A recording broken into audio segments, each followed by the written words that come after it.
Assalamualaikum warahmatullahi taala wabarakatuh dan salam sejahtera.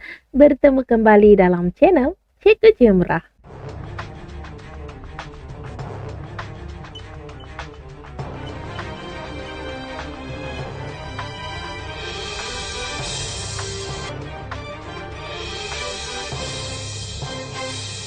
Hai. Okey, baik. Jadi murid-murid semua dah bersedia untuk belajar? Betul? Terima kasih. Baik, jadi sebelum cikgu nak meneruskan pengajaran cikgu pada hari ini, jangan lupa like, komen, share dan juga subscribe channel Cikgu Jemrah. Terima kasih. Baik, jadi hari ini kita nak belajar tajuk apa dalam sejarah tahun 4? Jom kita lihat tajuk apa agaknya. Itu dia. Hari ini kita akan belajar unit 5 zaman air batu. Jadi jom kita lihat objektif pengajaran kita pada hari ini iaitu, yang pertama, cikgu harap kamu dapat menyatakan maksud zaman air batu. Kemudian kamu dapat menyenaraikan garis masa zaman air batu.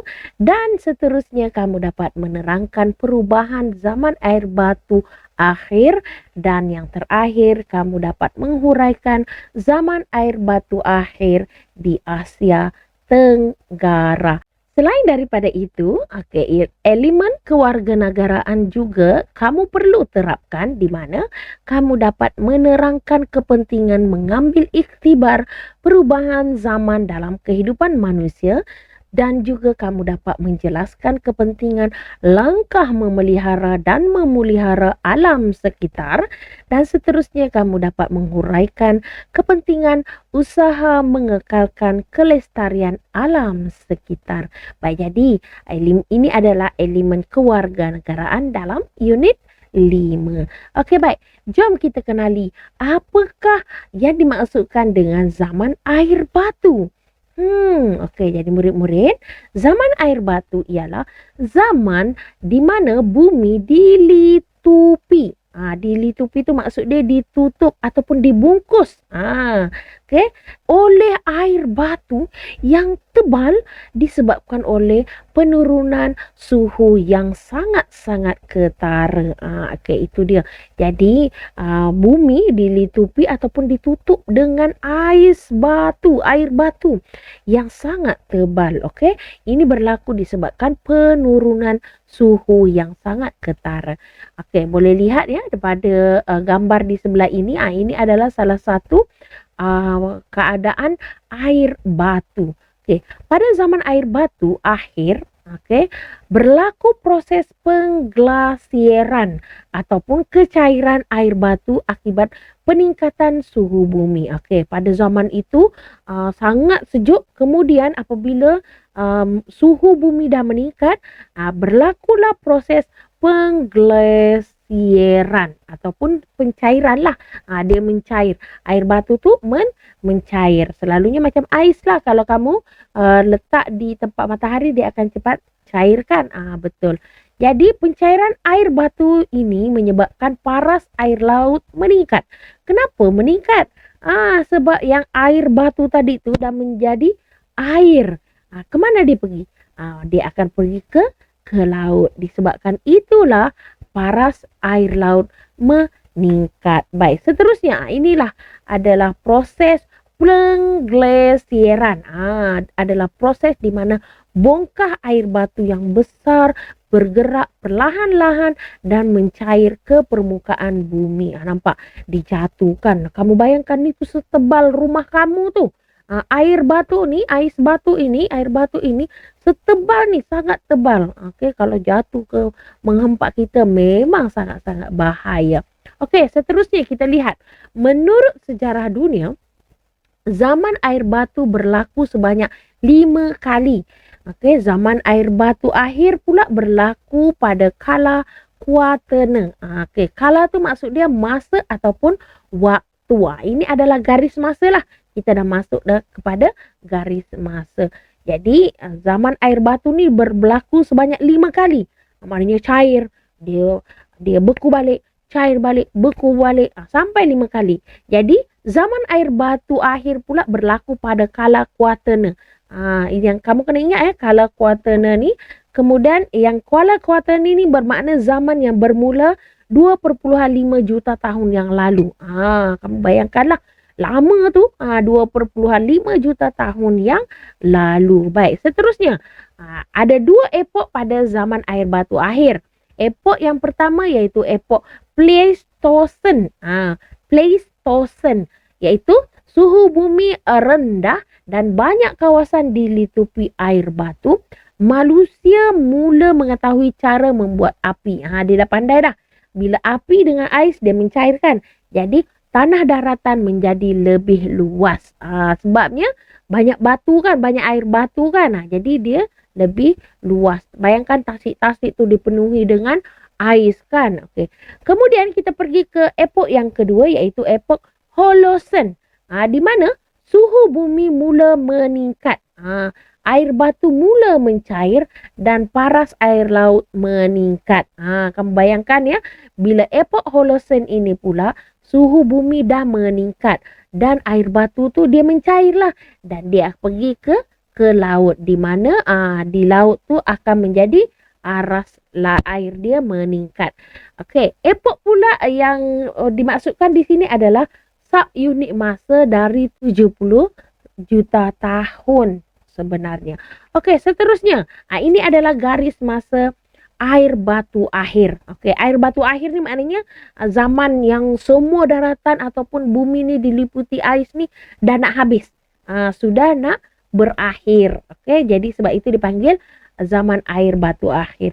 Jadi kamu kena ingat kala kuartana tadi, kemudian kita ada epok Pleistocene. Bukan PlayStation ya. Pleistocene, okey. Dan juga kita ada epok Holocene. Okey, baik. Jadi ini adalah garis masa air batu akhir. Melalui garis masa zaman air batu akhir ini, kita dapat mengkaji perubahan yang berlaku terhadap kehidupan manusia, termasuklah haiwan. Okey, nampak kita sebelum ini kita ada harimau bertaring lengkung, mammoth ataupun sloth. Sekarang kita dah tak jumpa dah binatang ni kan. Sebab binatang-binatang ini ataupun haiwan ini tumbuh wujud semasa dan sesuai untuk hidup semasa cuaca yang dingin. Ini adalah haiwan pada epok Pleistocene. Kena ingat ya, Pleistocene. Jadi perubahan apa yang berlaku pada zaman air batu akhir ni, kita lihat pula apakah perubahan yang berlaku. Pada zaman air batu akhir berlaku perubahan suhu yang sangat ketara. Ini menyebabkan suhu dunia meningkat dan berlakulah kecairan air batu. Apabila kecairan berlaku, paras air laut akan meningkat dan ini memberi kesan yang sangat besar terhadap bentuk fizikal dan juga kehidupan bumi. Bentuk fizikal tu maknanya bentuk yang kita boleh nampak, kita boleh lihat, kita boleh ukur. Okey, dan juga kehidupan bumi termasuk manusia dan juga haiwan. Okey, mari kita lihat perubahan yang melibatkan perubahan bentuk muka bumi. Okey, suhu bumi meningkat, air semula mencair dan air akan melimpah ke tasik dan juga laut. Kemudian perubahan yang berlaku terhadap iklim bumi pula, terlalu sejuk dia bertukar kepada sederhana sejuk. Kemudian sinaran matahari dan juga pemanasan bumi telah berlaku. Baik, kemudian rupa bentuk fizikal bumi juga berubah. Di mana bentuknya berubah ialah daripada daratan yang luas dipenuhi dengan air batu sudah menjadi kawasan air laut. Okey, jadi berubah bentuklah. Mungkin dulu kawasan itu adalah rendah, dia menjadi di bawah aras laut. Dan dia semakin tinggi, betul. Jadi paras air laut dia meningkat sebanyak 100 meter. Bayangkan. Dalam kan? Okey. Baik, jadi apakah kesannya? Kita lihat. Kesan yang pertama dalam bentuk fizikal baru iaitu wujudnya tasik air tawar. Okey, tasik air tawar di mana aliran sungai berubah. Ada bukit tu dah menjadi ais tadi, dia mencair, dia akan membentuk laluan yang dinamakan sungai. mungkin dia akan terbentuk tasik pula di situ sebab air tu dia tak ke mana-mana. Dan seterusnya, mana air yang boleh pergi, dia akan ke laut. Seterusnya, kepupusan haiwan. Macam cikgu bagi tahu tadi lah, berlaku akibat perubahan suhu. Haiwan-haiwan tadi khusus wujud apabila suhu yang rendah. Tetapi apabila suhu dah meningkat, mereka dah tak boleh hidup. Jadi haiwan pun pupus. Kemudian, itu dia penempatan manusia ataupun pertempatan manusia juga berubah, di mana manusia mula keluar ke kawasan-kawasan yang panas, yang lebih panas lah sebab tadi kan sejuk sangat kan. Dan mereka mula keluar untuk mencari tempat yang selesa dan juga sesuai. Kemudian mereka mula membina pertempatan baharu. Seterusnya, ini bolehlah kita lihat di kesan ataupun perubahan zaman air batu di Asia Tenggara. Kita boleh lihat kenaikan paras air laut di pentas Sunda. Okey, pentas Sunda nanti cikgu akan tunjukkan pentas Sunda tu di mana. Ini berlaku kecairan air batu menyebabkan kenaikan paras air laut dan seterusnya sungai dan tasik terbentuk dan akhirnya aliran air sungai menenggelamkan kawasan tanah rendah. Kalau kamu lihat peta Malaysia dulu lain. Okey. Dan mari kita lihat pergerakan manusia dan haiwan pula, dia akan berubah menyebabkan manusia bergerak ke kawasan yang lebih tinggi. Begitu juga dengan haiwan, dan manusia hidup berpindah randah sebab mencari tempat yang sangat sesuai untuk mereka diami. Dan seterusnya, tempat tinggal haiwan juga mereka mencari tempat yang sangat sesuai untuk mereka diami. Okey, baik. Jadi inilah pentas Sunda.